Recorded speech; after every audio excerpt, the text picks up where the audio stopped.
Hello everyone, I am Iqra, hope you are doing well. तो start करते हैं आज का टॉपिक। आज हम पढ़ने वाले हैं कुछ जीएसटी से रिलेटेड टर्म्स के बारे में ही देखेंगे। B to B business, B to C business, ये सब चीजें, और जीएसटीआर 1 और 2 को थोड़ा सा ऊपर ऊपर से देख लेंगे, ठीक है।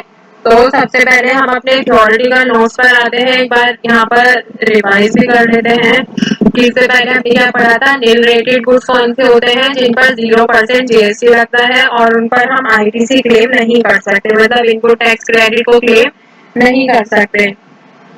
एग्जाम्पल है ग्रेन्स मतलब अनाज और सॉल्ट मतलब नमक। और एग्जेम्प्टेड गुड्स क्या होते हैं, जीएसटी में एग्जेम्प्ट रहते हैं, जैसे कि डेली एसेंशियल मतलब कि रोज की जरूरत वाले गुड्स होते हैं। इसमें इसमें भी क्या होता है, इनपुट टैक्स क्रेडिट को हम क्लेम नहीं कर सकते। जैसे ब्रेड हो गई, मिल्क हो गई, दही, फ्रेश फ्रूट, ये क्या होता है, डेली यूज होता है ना, इसीलिए इनको हमें जीएसटी से बाहर रखा गया है।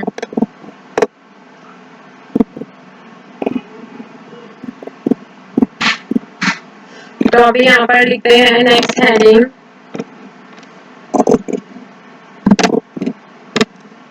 B to B.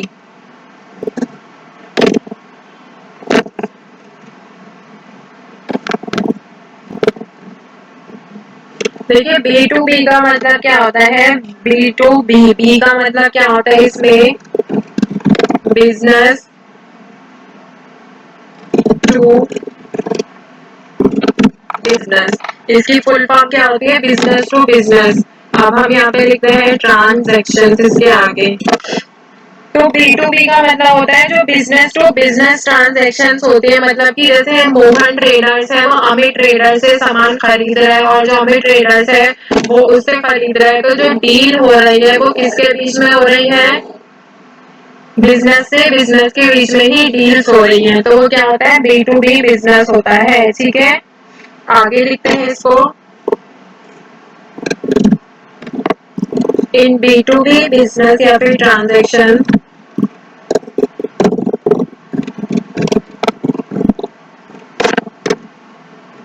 The customer is also a registered person। मतलब जो सामान परचेज कर रहा है वो कैसा पर्सन होना चाहिए, रजिस्टर्ड पर्सन होना चाहिए, ठीक है। मतलब जीएसटी में वो रजिस्टर्ड होना चाहिए। फिर आगे क्या कहा गया है, and eligible to take input tax credit, और वो इनपुट टैक्स क्रेडिट को क्लेम कर सकता है। वो रजिस्टर्ड पर्सन होगा तो वो इसको क्लेम कर ही सकता है, ठीक है। तो बी टू बी बिजनेस क्या होता है, इसमें जो परचेजर भी होता है या फिर बोल सकते हैं जो कस्टमर होता है वो रजिस्टर्ड पर्सन होता है अंडर जीएसटी, और वो आईटीसी को भी क्लेम कर सकता है, ठीक है। तो बी टू बी इतना ही समझते हैं। अभी यहाँ पर अगर मैं इसका एग्जाम्पल देती हूँ, जैसे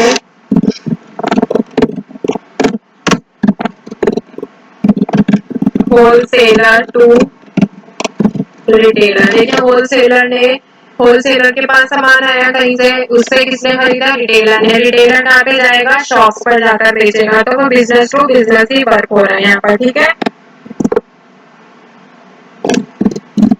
आगे देखते हैं बी टू सी। अब ये बी टू सी, बी से तो हमें पता है कि बिजनेस होता है, बट ये सी से क्या होता है, यहाँ पर लिखते हैं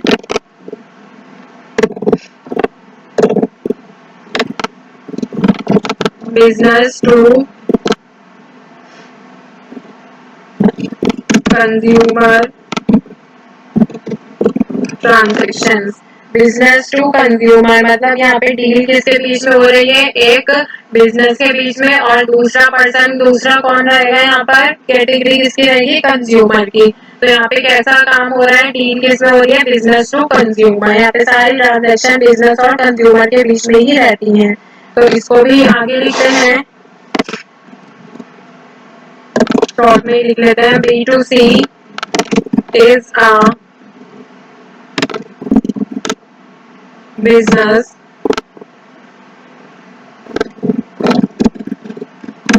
type where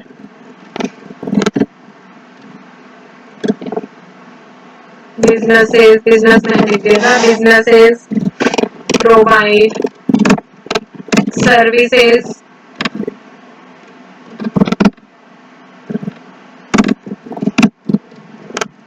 directly to the consumer.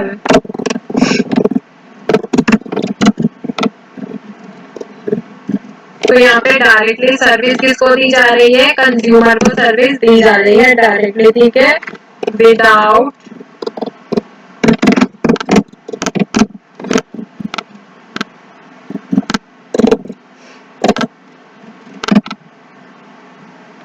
Interference of any mediator.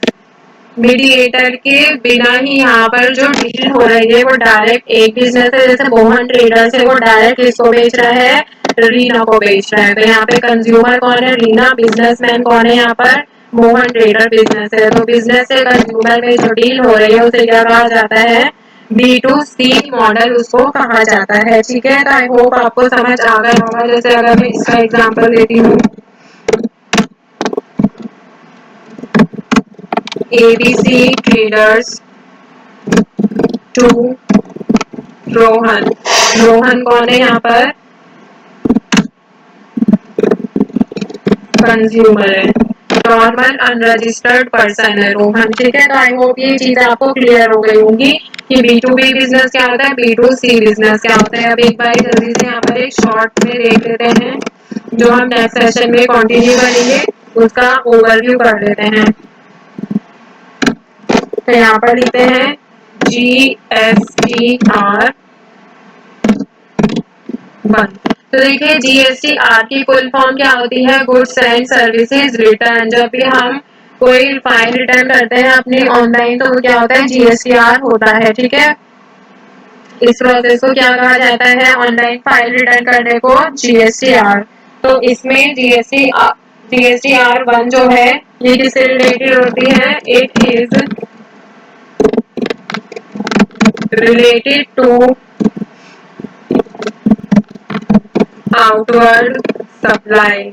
Outward supply से ये रिलेटेड होती है, ठीक है। किससे रिलेटेड होती है? आउटवर्ड सप्लाई से, मतलब कि सेल से। यहाँ पे लिख देती हूँ सेल्स।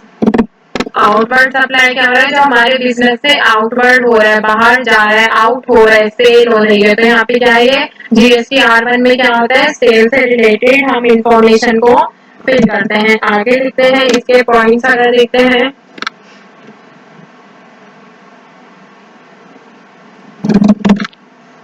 सेल्स रिलेटेड, चाहे वो सेल्स कैसी हो रही हो, रिलेटेड उन पर GST नहीं लग रहा हो, बट ये सेल्स से रिलेटेड है तो इसमें ये भी इन्वॉल्व होता है। नेक्स्ट ले लेते हैं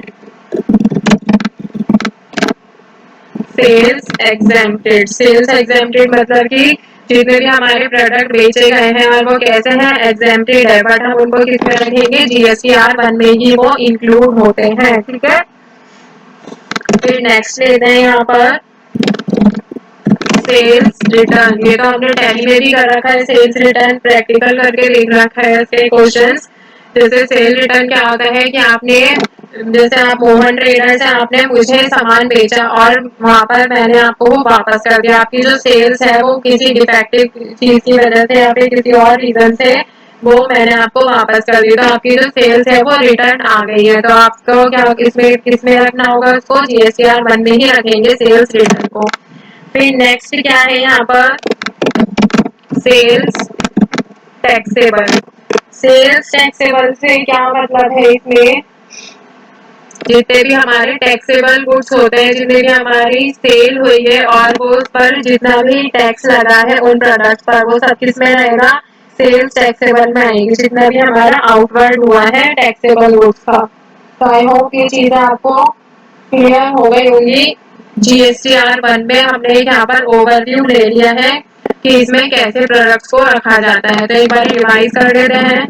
नेक्स्ट सेशन में इसमें देखेंगे GSTR 1 में कि उसके फॉर्म को जब फिल करते हैं क्या क्या डिटेल मांगता है, उसको समझेंगे कि इसमें क्या फिल करते हैं। तो अगर आपको ये ऑनलाइन भी देखनी होगी तो आप यहाँ पे GST की वेबसाइट पे आके यहाँ से लॉग इन करके आप देख सकते हैं। अगर आपको लॉगिन नहीं आपके पास नहीं है, रजिस्ट्रेशन भी नहीं करना है, तो यहाँ पे क्या करेंगे, सर्विसेज में आएंगे, ऑफलाइन टूल्स में आएंगे, यहाँ से GSTR1 को आप सिलेक्ट करके यहाँ पर उसका ऑफलाइन यूटिलिटी को डाउनलोड कर सकते हैं और उसके ऑप्शंस को यहाँ पे देख सकते हैं। तो आई होप ये सारी चीजें आपको क्लियर हो गई होंगी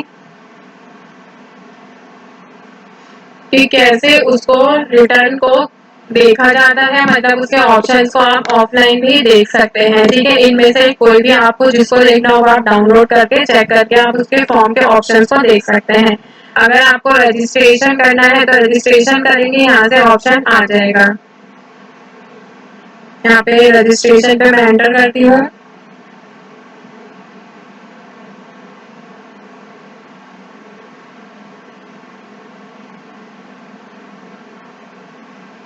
तो रजिस्ट्रेशन के बाद ये सारे ऑप्शंस होते हैं, मैंने आपको बता रखे हैं कि किसमें क्या फिल किया जाता है। तो आई होप ये सब तो आपको क्लियर होंगे। सिर्फ इतना बता रही थी कि आप रजिस्ट्रेशन से भी रिटर्न के ऑप्शन देख सकते हैं, लॉगिन से भी देख सकते हैं और सर्विसेज से भी देख सकते हैं। तो टॉपिक ये वाला होता है कंप्लीट।